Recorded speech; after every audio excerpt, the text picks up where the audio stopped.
guys, it's Reagan and today I'm here to do my December wrap-up. First off, I cannot believe it's the end of the year. Like, I'm filming this video on January 1st. It is officially 2016. Crap. But in the month of December, I read a total of 5 books. All of them I think were fantasy, which is pretty great. I'm happy about it. But anyway, let's go ahead and get started. The first novel I'm going to talk about is the Perustopia Book Club Pick of the Month, and we are working with Penguin Random House this month, and our live show is actually today. So, if you're watching this today and you're interested, it's today at 7 p.m. Eastern on Sasha's channel. So Soundless by Richelle Mead, I actually really enjoyed it, and I did a full review which I'll leave down below, but if you're not aware, this is a standalone fantasy novel that's deeply inspired by Chinese folklore. It follows our main character Faye, who lives in a village in a very remote and mountainous location. The only type of resource they have is precious metals, which they exchange down in the valley via zipline for food.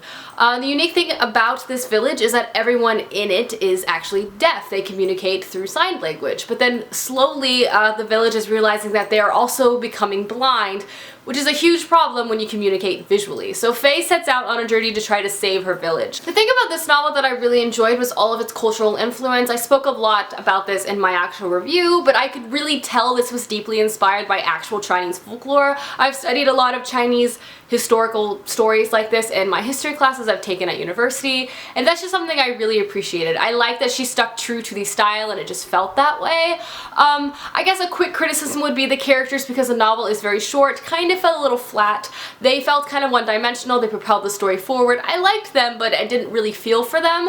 Overall, I found the story to be very interesting and compelling, so I ended up giving it a 3 out of 5 stars. Again, if you want more of our in-depth thoughts, tune into our live show.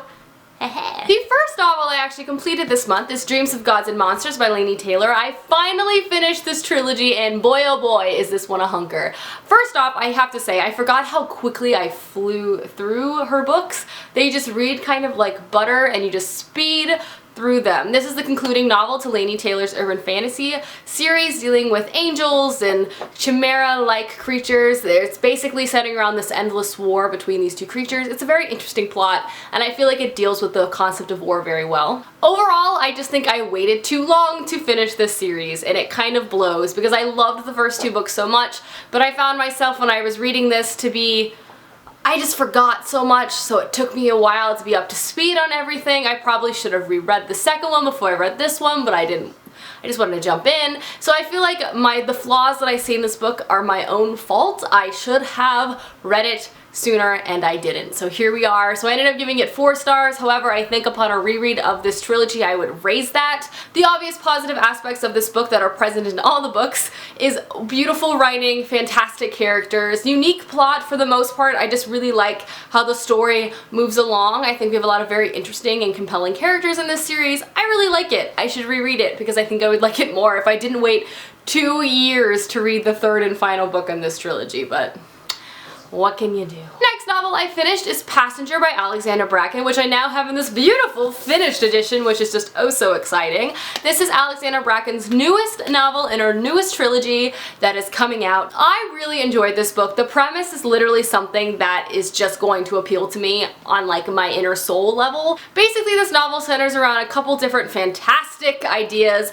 Essentially, it follows 2 main characters whose fates get intertwined as one of them realizes that she is in fact part of a bloodline that can travel through time. And she comes from a long line of time travelers. She just didn't know, and so she now is set and having to travel through time to solve her destiny and kind of fulfill a problem that's presented in the beginning of the book. I don't want to spoil anything, but the cool thing about this book is people are traveling through time. It's so cool, and the way it works is really interesting too, but again, I don't want to spoil it. I want you to find out yourself. I really enjoyed this book. It was such a fun adventure, seeing all the different time periods that people went to and the mysteries that were involved in this were so much fun. Not to mention, this book has some awesome diversity. I really appreciated that within its characters, and I just overall found this book to be a great ride.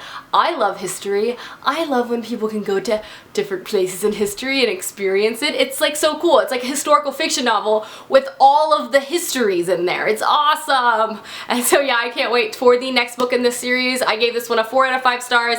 It was a lot of fun. The next book I read was The Thief by Megan Wallen Turner. This is a novel that follows an individual who is a thief, and he says he can steal anything. And at the beginning of the novel, he's taken out of prison and is basically being used for his skills by the kingdom to steal a very precious amulet that has a lot of history and a lot of political power for these kingdoms that are present in this society. This story was really interesting, and I think what was refreshing for me was in fact the writing style. It is very straightforward and is not written with any type of flourish, which makes you have to pay attention to everything. Like, there isn't going to be like pages on pages of like descriptive scenery writing.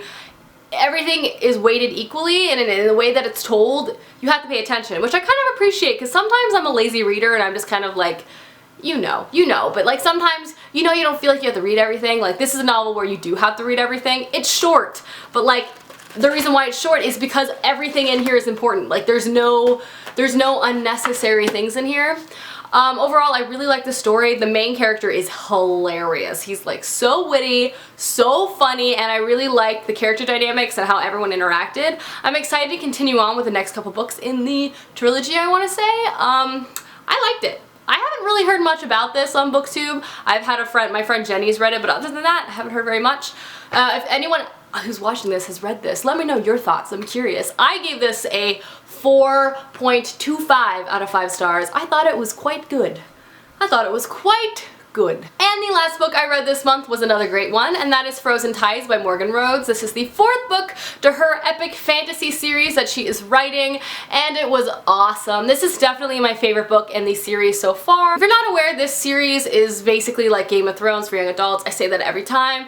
There's a lot of differences between this book and Game of Thrones, but it's the easiest way to describe a young adult series with so many different POVs from so many different kingdoms whose fates start to begin aligning as people are grabbing for power. Like, it's just the easiest way to go about doing that without having to say all of that, but now I already said it. But this series has a great collection of characters. It has a very diverse and interesting cast, and many of them are morally ambiguous, and there's just a lot of dynamic characters in terms of where they're going and the growth they've experienced throughout the series, which I appreciate as a reader, because if everyone was just static all the way through, that is boring.